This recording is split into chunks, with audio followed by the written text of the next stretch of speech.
Welcome to Fight the Funk podcast. I'm your host, Magic Collins, and this is episode 67.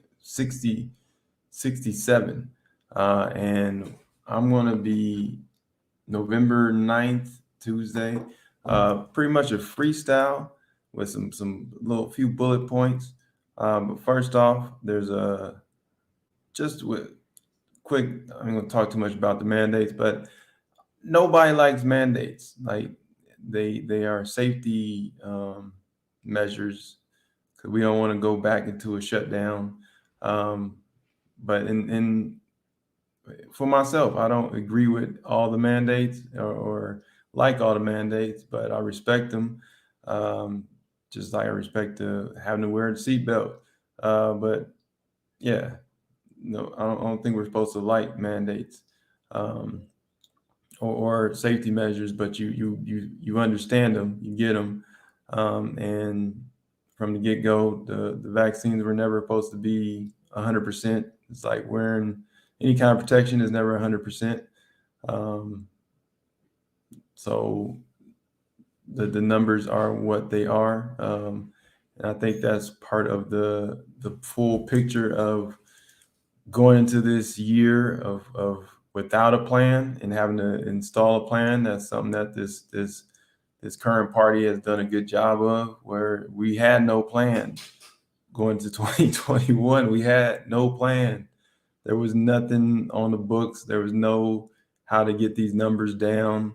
It was a hot mess at the highest level when it comes to how to get people safe and healthy and back to a livable life. I think the job has been progress have been made on that regard or in that regard. Um, I don't agree with all the mandates, but uh, so be it. And then also there's a fight for Mark Ridley Thomas, which is District 10, I believe, in LA. Um, and it's kind of I don't know where you are at in this political game that's being played. Uh, it sucks. Like it's somebody that has done 30 years of work, of service to the community, and I'm sure he has the grudges and I should have had that seat, and if he wasn't he had did more. It's like we are all guilty of that. The critic in the armchair, what should have been done more. I think that's always what's our role, like how we plan into making things better. Also holding people accountable is just as important, and finding people that represent your interests, but also acknowledging what people have accomplished. Like that dude helped create the what is the today's Martin Luther King Medical Center. Like that's a huge accomplishment, man. There are people that will live in South Central that will come up and they will never know about Killer King. They will never have to go through that experience, through that hospital, what that place was. Like that was a nightmare medical facility. And that man helped create what the Martin Luther King Medical Facility is today, and what it will be known for moving forward. Like that facility is, if you need an example of what generational change looks like, that facility is an example. Like there are generations that will never know Killer King. Thank God they will never know that awful facility. And I think that's part of where we start coming at these people, man. Like it's all has to be with some level of humility, where it's like these people has also done a job, and what would we have done in their shoes, and how much would we have been able to accomplish in their time. It's so easy to be a critic. I think it's always important to take a step back and be like, okay, how difficult was the job? Like what and then what has been accomplished, what is being done, and that's where you have to, as you hold your people accountable, you also put into reality of what are the obstacles that are in their way as well of being successful in what you elect them to do. Um, and sometimes the opposition is every bit as fierce and every bit as you not changing shit. Like that's part of the challenge is what are they up against? Like this party, I'm not crazy about the progress. Is the it is lackluster progress as a whole, but what they've been able to accomplish is still um, solid as far as what they're going up against. Like you're going up against the no party, the party that doesn't really put anything forward that's positive, that makes changes. They just say no to things, and then how can we give another tax write-off to the wealthy? They don't bring anything else in regards to what moves the people forward as a society as a whole. It is just fear mongering, a lot of it, and merchants of doubt kind of work of how do we just spin and make people just lose interest and tune out and just confuse people with the facts, and just how do we create just keep them like, well, oh yeah, well this, well what about this, well what about this, well what about that, well what about this, and what about, and it's until they just say enough, I don't care, you guys do whatever you want to do in the government, I'll make the best of my 9 to 5 of my life, and I'll vote when it's time to vote, but I can't deal with whatever this is. And they won. Like that's the goal. Get you to tune out because it's too much. Um, so it's you hold your people accountable, also take into account what they're going up against. You're going up against people that are just endless resources, and to them it really is fun. It's a game, like to stir things up and to piss people off and to put things out that they don't it don't matter to them. Um, and it takes us away from try to keep this short. It takes us away from like things that like the climate crisis is like the clock is ticking on us, and it's like, are we gonna get together?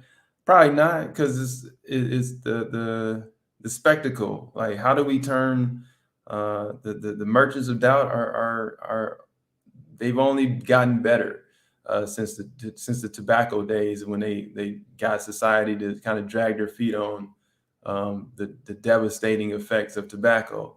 Uh, and these people they didn't just disappear, just like any of these erosive types of groups and types of people.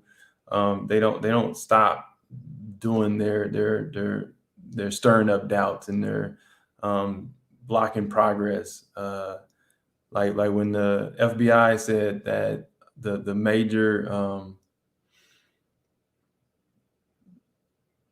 the biggest threat to American life is white supremacy. Is like that didn't just disappear or end just because we've been distracted. And Fox News and any of these news organizations have did the shimmy sham and made us forget like all the history and all the facts that came out last year. They didn't just disappear.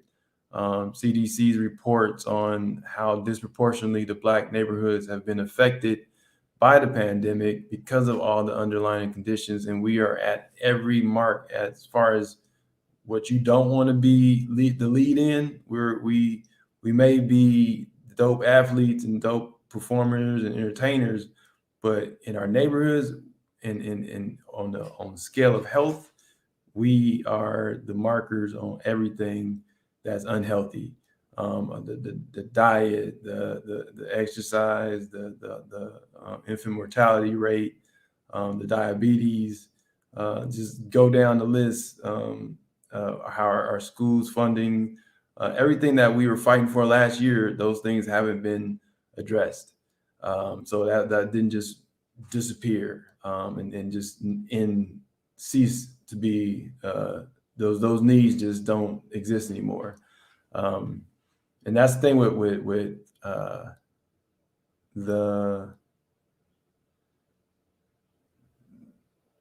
the blanket pretend solutions of where we acknowledge or we apologize, or we change the name to something something Boulevard. It's like, but did you create a park, and did you create a new mental health facility? Did you create a economic power, like where the black dollar can stay in the black community longer, like every other community? Did we create something like that, or did we just change the name on the boulevard? Because we didn't do that, then we didn't actually do the job yet. And that's where I think with the voting rights, that's disappointing with this administration, where they're not getting it done in that regard. But what they have been able to get done, that stimulus, the second stimulus package, the getting this stagnation, getting us out of that place where we were. And when this year first started, man, we were coming out of a place where we were almost in martial law. Like, people talking about the mandates now. It's like, no, we had actual like martial, like they were debating trying to have martial law in the streets, and we saw people with high power rifles on our street corners. Like, that was real. Like we can stir up the oh man, these mandates are draconian. Like, we almost had martial law, like literally in our streets before this year. Like we have come a long way, actually. This country is doing way better than where we were last year. Way night and day. Like, that was the end of days kind of shit last year. Like, this, yeah, we're back to the hot mess that we've always been now. But that was something completely different. We crossed over. We went to a new. We've gotten healthier. Unfortunately, healthier to the hot mess we've always been. I do want to bring some attention to, as we see the Kyle Rittenhouse and the judges. I hope people watch these. I can't watch trials. It's just what black people and white people getting off, and as they do murder black people, it's hard to watch. And when you see the setups, when you see how they meticulously are starting to prepare to release and let people off and create that innocence with them, it's hard to watch.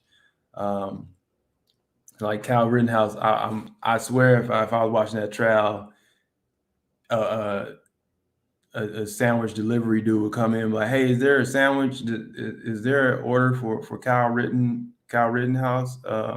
In the middle of the trial, he just walks in with a tray and a sandwich and strawberry shake, and like, "Hey, man, this is you, right?" He's like, "Oh yeah, yeah." He's drinking his strawberry shake while the judge is helping him get off the get out of the case. It's like, to me, that's how hard it is to watch that case, where the kid, he pulled the trigger, man. Like, he murdered people, and this judge is like, just, he's treating him like, that's my son, like, and that's why it's so important. Judges, their backgrounds, man, like they have biases. Who are the judges, and that's kind of goes back to, like, even watching the Supreme Court, like they're staunch, like they don't represent, the Supreme Court doesn't represent the totality of American life. Like, it's very narrow.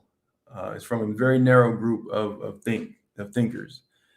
So it doesn't. So their judgments aren't representing the fullness of our American experience right now, and that's going to have effects for years to come. And that's why it was so important for Mitch McConnell to just have that tunnel vision, and like, I don't give a fuck what's going on. I'm just getting all these judges that I like, handpicked, that see the world how I see it, no variation, and we just gonna get as many judges as possible. And you're seeing the effects of what happens when you have judges that aren't really impartial. That dude is not impartial. Like, that's not an impartial judge when he can say on one hand, calling somebody a victim who were murdered, you can't call that person a victim, but you can call him a looter and rioter. Like, that's not an impartial judge just by that one statement.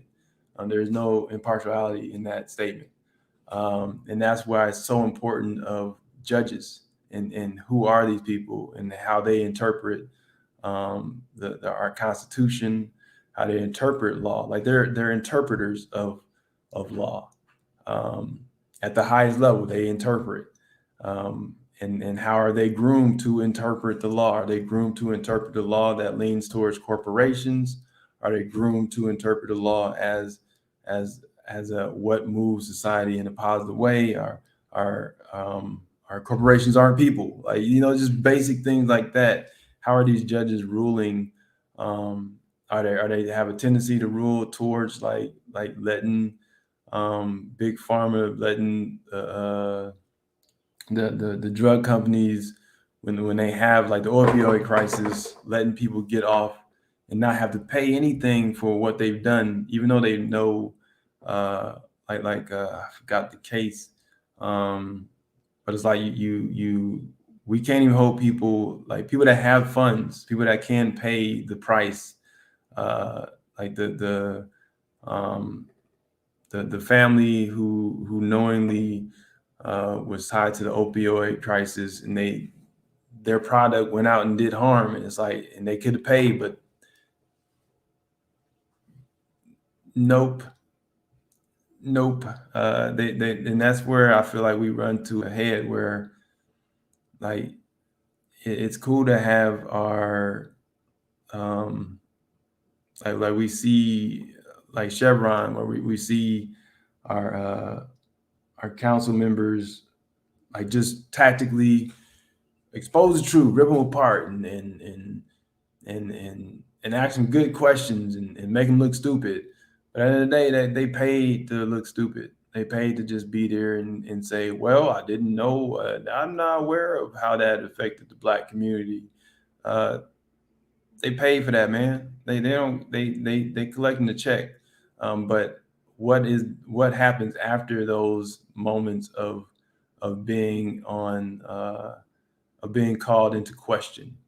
Because being called into question is different from, all right, we're gonna shake some shit up and change some things so y'all can't keep doing what you've been doing in these underserved communities.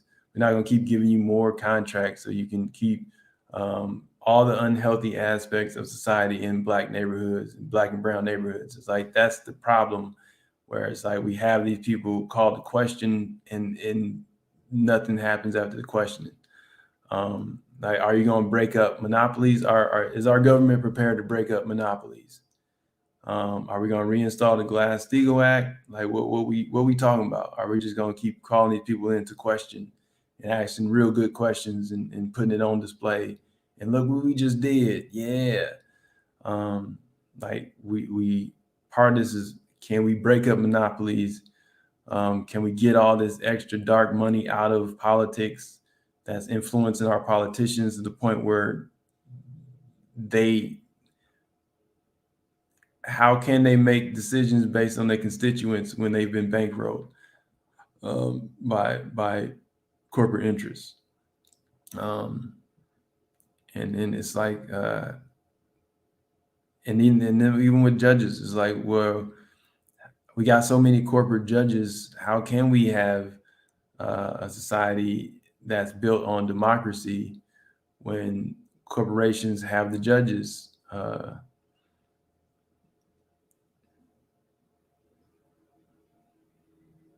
And even watching the trial, like the Ahmaud Arbery trial, it's like, it's not Ahmaud Arbery, and that's part of the media, where it's like, we are told how to see things. We are told how to talk about things. Like, it's the McMichael's trial. Like, it's not Ahmaud Arbery trial. It's the McMichael's trial for murdering Ahmaud Arbery.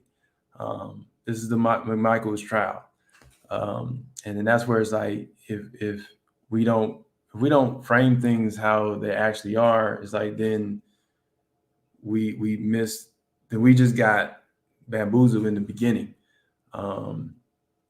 Where it's like the McMichael's trial, you would never, if you call them the Ahmaud Arbery trial, you never actually know these people who are on trial. You just see, is this Ahmaud Arbery?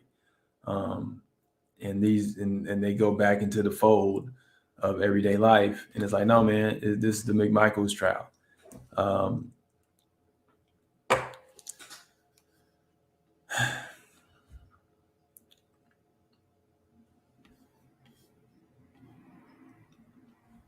I think we back to where we were before the pandemic, where it's like we forget the tragedies of like the Las Vegas, the stuff like that, where things were happening when we're out and about. Like there's a lot of tragedies that were happening before the pandemic, and we're kind of going back to that place of before the pandemic, where that the issues we were dealing with were still there. We just kind of hit pause in a way, and it's like now we're having to address things that we've been made aware of. And that's why it's also with Mark Ridley Thomas being taken out of the fold right now, is harmful to like taking care of the homeless situation, of finding permanent solutions to the homeless crisis, having strong leadership in that regard. And then now District 10 in LA doesn't have a voice because they don't have a vote, which is the worst time to not have a vote, when you need that to continue to move out of this pandemic, and not even move out of this pandemic, but move to a place that's better for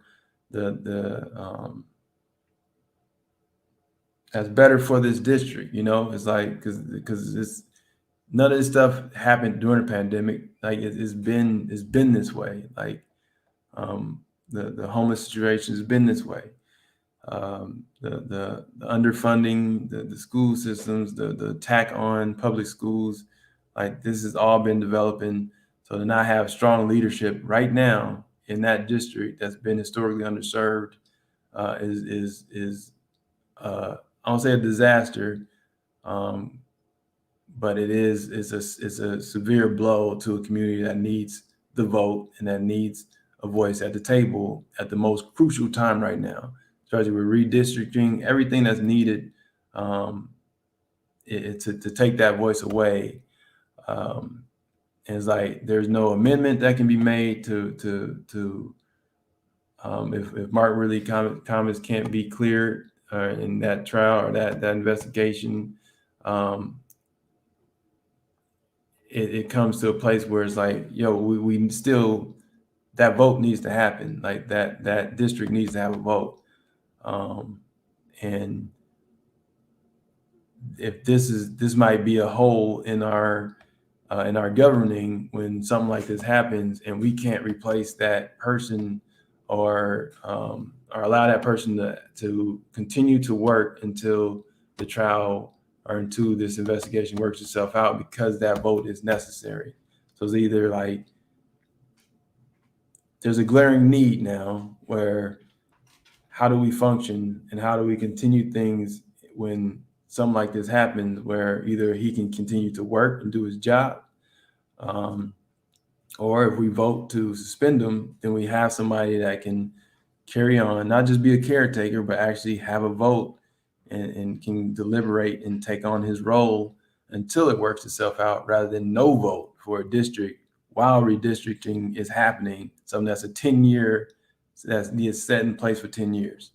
And I think that's it should be a glaring hole now in the governing body, where it's like, oh shit, we can't, this doesn't make sense. Like, do we have an amendment to never let that happen, where if a council member cannot continue to perform their duties, their caretaker should be able to make a vote, or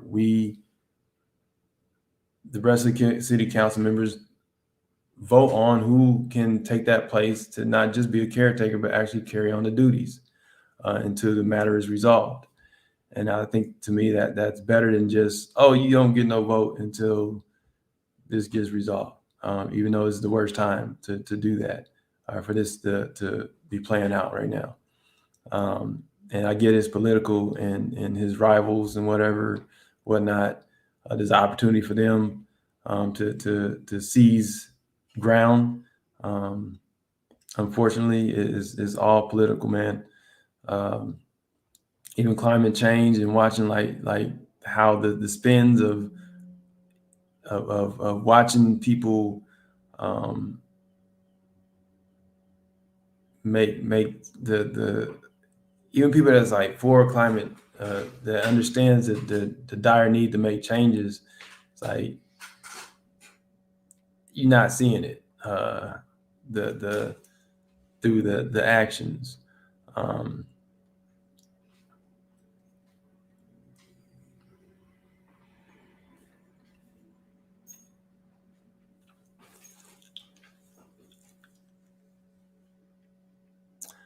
I think I'm gonna leave it on this, and I do think with everything that takes place, it's um,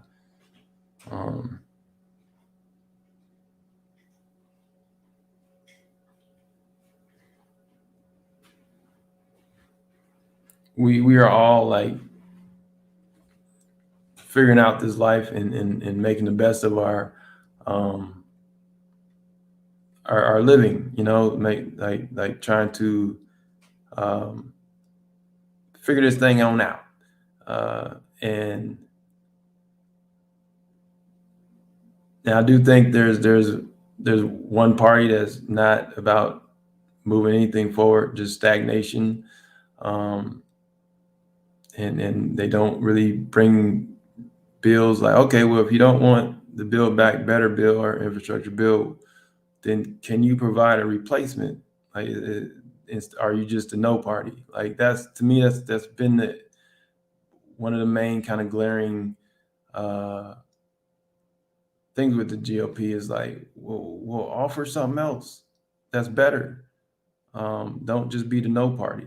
Like I think that's where, if you are an independent and progressive conservative, you don't care about who can deliver. Um, I remember in like the child tax credit. It's like it didn't matter who, if it was a Republican that brought that to the table. Cool, man. Let's get this shit done. But just don't be the no party. Like what that, and real policies, not just the corporate and the Alec wrote it and I just put my name on it. Like, that's been what did Alex say? This policy, cool, whatever. And that's where it's like our government has to stand up to corporations. Not, it can't be the other way around. And corporations are not people. And the idea that we allow that to function as it is, and we're the visual aspects of seeing the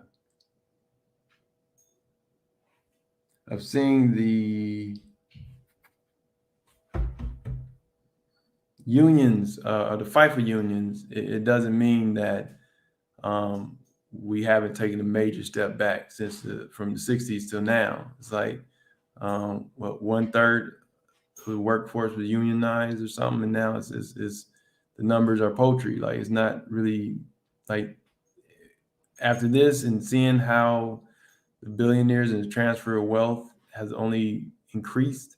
It's like there's never been a bigger need for unions to fight for better pay, and I think having even in a bigger need for co-ops, because if you look at the numbers with co-ops, it's like the pay is usually better. You have a say in your work. It kind of goes from an actual, you learn how to work as a group in um, when if you have good teachers, they teach you how to work well together in a democratic way, and then you go into the workforce and that goes out the window.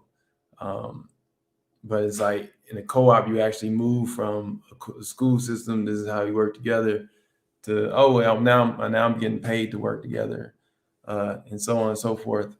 Um, and it's like, how do we strengthen? I think even coming this year is always is back to how do we strengthen democracy, um, and I don't think that's the part where knowing what this party that's currently has some of the power, because they don't have all the power. That's a framework, um, but they have enough power to make things happen. And even against everything they're up against, it is a sense of, you still got to enforce the voter rights while you have the time to do it. It shouldn't just be Democrats trying to enforce this anyway. It should be both. This should be bipartisan to have to strengthen voter protection. Like, that should be bipartisan. So the idea that even one party is taking that on is ridiculous to me, and tells you, like, that's where we're at, where one party is fighting for voter protection to strengthen democracy, and the other party is trying to undo that, and fighting for voter suppression. It's like it's bizarre. Uh,